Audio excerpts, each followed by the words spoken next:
Let's go back to the root bones of why venture exists. Venture exists to make extremely high gains on LPs' money. Nothing else matters. And at the end of the day, your business needs to have the equation that says, if successful, we make a lot of money at a super high valuation and a high margin. A lot of founders forget what he just said. That's Matt, the founder of AstroForge's. They've raised over $13 million, including an investment from YC. Theory sounds great, but how did they actually do it? You go and you pick a day when you're going to start fundraising, and you build up as much momentum and as many conversations as you can till that day. People will build this up and say, oh, have a couple meetings this week or limited number. Like, you have to go really, really hard. I made sure to ask tactical questions like, do you send the deck in an email before the meeting? I don't send the deck ahead of time. Talking about asteroid mining is going to lead to a lot of questions and require somebody to be able to sit there with and kind of walk you through what's happening and how we plan on doing it at a little bit more detailed level. This is one of the biggest mistakes I see founders make. They lead with the pitch versus leading with a question. The VCs will go off and learn about us or read about us, and they have some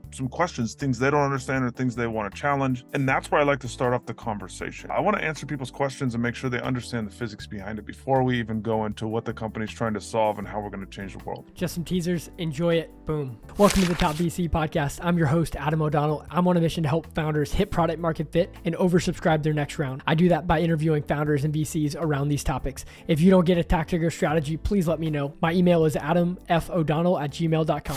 I grew up just outside of LA, in a little city in San Gabriel Valley. And I went to school at a local school called Cal Poly Pomona. Got a degree in electrical engineering, got my master's there as well.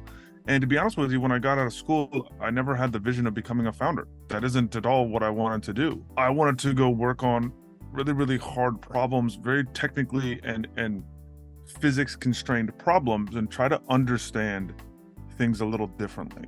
So that's what I went and did. I think you have an idea of what you know, and the reality is you don't know anything, and it takes a long time to learn these things and really understand how people work, how industries work, and what the point of that is. However, when you do something like that for about 3 years, I mean, I was literally in a 20 by 20 office surrounded by whiteboards, and it was a ton of fun, but like I didn't see the outside world a lot. And you also saw a lot of your ideas that worked on just not go anywhere, right? They would just die for various different reasons. And so I really wanted to go see if we could figure out, or if I could figure out, how you take something from idea to reality. There's a lot of steps in that process that are missing when you're just working at a research company. Jumped around a couple places, but I ended up at a company called Virgin Galactic, which you probably heard of. Obviously, they were a company that was going to send tourists to space. I joined them on their, what they called their advanced research division, or something of some title like that, or advanced program division. And what that was the business case that would become Launcher One Virgin Orbit. So I worked there for about 5 years. Noticed the same problem. I noticed this problem of really cool idea, really cool engineering challenge. Like, from an engineering problem, that's amazing. From a business case, didn't make a lot of sense. And I think we all knew that. And I mean, the company is now bankrupt, so I think that the markets knew that as well.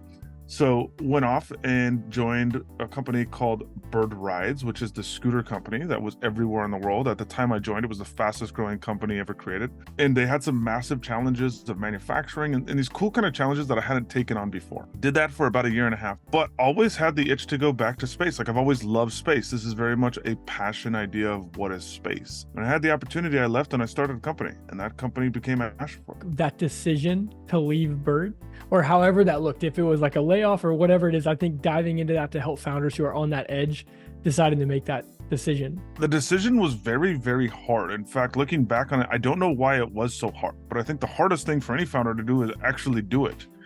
We can talk about it, and I think, throughout my whole life, as always, you always talk about starting companies or ideas you had or what you can do, but it's really terrifying to go do it. And I think the reason is, especially for engineers and scientists, it's really easy to convince yourself that it's stupid and that it's wrong and that your idea makes no sense and that you can do it somewhere else. And almost none of the metrics, if you were to draw a column of like pros and cons, you're probably never going to have more pros than cons to start a business. And that, I think, is the biggest challenge, is you have to go against everything you're taught, everything you know, and take this massive risk that may not pay off at all and just see what happens. And I had a couple advantages there that helped me. I knew a lot of people in the industry. There was some early sources of funding that made the jumping off a little bit easier. But at the end of the day, I wish I can go back in time, because I would have done it 10 years earlier. Wow. That's interesting. You said early funding. Did you start the company while you were still at Bird and then you actually were able to raise money? No, I mean, I knew people in the industry that if I was to go start the company would put in some angel checks and really get it off the ground. And so that was a huge benefit for us. And I think a lot of founders, it's interesting. A lot of founders, I think, actually have that. They usually just call it friends and family round or people that, whatever. But there's a lot of times a little bit of check that just is what you take to get over the edge. The reality is it really doesn't matter because very quickly after that, you either have to get serious or not. And you kind of have to do that anyways. Yeah, that's amazing. Well, help me with like your idea market fit. Like how did you, because you were so confident in being able to get funding. Obviously you had an incredible background, but like how did you get that lined up? And then we'll go into the actual product market fit journey. Yeah, I mean, for us, it's a very different company, right? We're an asteroid mining company. This is not a company we went out and said like, what is the product market fit or how are we going to go trial this? This is really saying, I want to go to deep space and I can't find the company I want to go work for, so let me make it. And what are some problems that we can really solve if we assume that we can access deep space at a commercial cost that makes sense? And it's pretty clear to me that there's a massive constraint on resources worldwide, but also in the United States, specifically when it comes to precious and rare earth metals. We know about them on asteroids. It's a pretty easy kind of fit to make for a problem set to go, but it is a massive problem. A lot of companies start off, I think, with small problems that they can have small answers to and leapfrog it that way. We're really starting off with a world-changing problem. Like, we want to change the way mining is done on the planet, right? We want to save the planet from an environmental standpoint, but also a resource standpoint, allow us to maintain our growth rate and continue to thrive as an economic engine. That's the problem we're trying to solve. It's very different. It's like a cancer problem. If we can solve for cancer, we'll be able to sell it. It's the same thing, yeah. Cure to cancer, cure to life. Like, you see companies, and some cool companies working on like, can we live forever, right? Like, pretty easy to understand the product market fit there. The challenge isn't product market fit. The challenge is if we can get a product. And I mean, that's what we got to answer, right? We have to be very technical focused on what we're doing. Yeah, well, that is interesting. Tell me what that's like in the early days talking to angel investors. Like, what kind of questions were you getting? I mean, look, whenever you start an asteroid mining question, you get an asteroid mining company, you get a lot of questions. But I think what's the key here is that, like, I think as venture and as angels, and a lot of angels are just early venture as we go into this, I think we've seen the ebbs and flows of businesses. It's kind of coming to fruition now that there's a problem with software. There's not a moat created. Like, we go back to the kind of Warren Buffett, Charlie Munger business school of thought. Companies like AstroForge are the companies that are those great fit of companies, high margin, high moat businesses that can have infinite cash flows. And that's what we set out to do. And it's really, I think, a little bit of, in the early conversations, teaching people about what our business strategy is and what our thesis is, but then also showing people that there's a real physics way to do this. And while you might see it on TV and you might see some crazy Hollywood stories about how this happens, the reality is, from a physics standpoint, it's pretty straightforward. We understand it all. In fact, government organizations like NASA and JAXA have done this before. We just want to make it a little bit cheaper. And if we can make it a little bit cheaper, we can really close the loop on some really, really hard ideas that before were science fiction. That's amazing. Well, I mean, I'm sure the next question is like, how are you doing it? And maybe you can share just the way that you pitch the concept of the solution that makes it cheaper. Yeah, I mean, the story of how we're doing is pretty simple. We use a standard Falcon 9 rocket. Obviously, SpaceX makes that rocket. We use a SpaceX rocket. Most of them are what we call high energy launches. So they're going to the moon, or what's called direct insertion. We go out to near Earth asteroids. So these asteroids are not at the belt. They're not, hundreds of millions of miles away. We go out to them, we'll refine them on site. So we dock with them and take that asteroid material, which is primarily iron. We strip away the iron and we're left with the things that are valuable and we care about, and we bring it back to Earth to sell it. That's our whole mission, ConOps, and what the company is really founded on. It's so simple, but really hard. I mean, it's so simple. I don't even know if it's really hard. It's really untested. And whenever you have something that's really untested, we default to saying that's really hard. We just got to go do it. And that's it. Again, all the physics work here. You just got to build it that can make it happen. That's amazing. So like, how much money have you raised to date so far?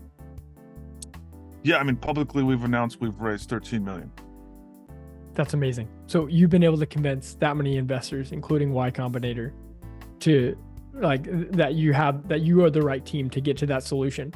I'm curious, any other insights that you would share around those early funding people, just getting them over the line? I just can't imagine the challenge.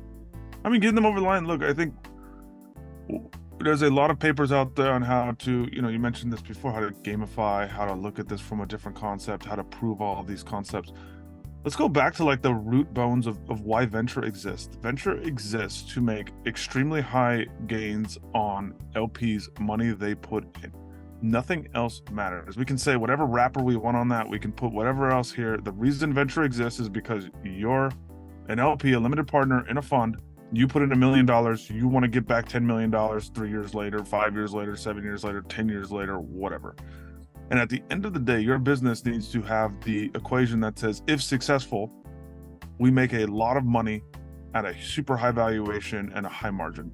And that has to happen. And if that's not true, it doesn't matter. I don't care what you're pitching, right? It doesn't matter. But if you're going to say, I'm going to go make a better paper towel company, you better have a really good story as to why paper towel is a multi-billion-dollar market and why you can go into. I think people get confused about the difference between small businesses and venture-focused startups. And, if you have a business that has a small market cap, has a small amount of revenue, maybe can make $10 million a year, those are the businesses, I tell people this all the time, those are the businesses where the guy, the families live on the beach and have the multi-million-dollar house. They're not venture businesses. They're small businesses that can be, S Corps or LLCs and tax path.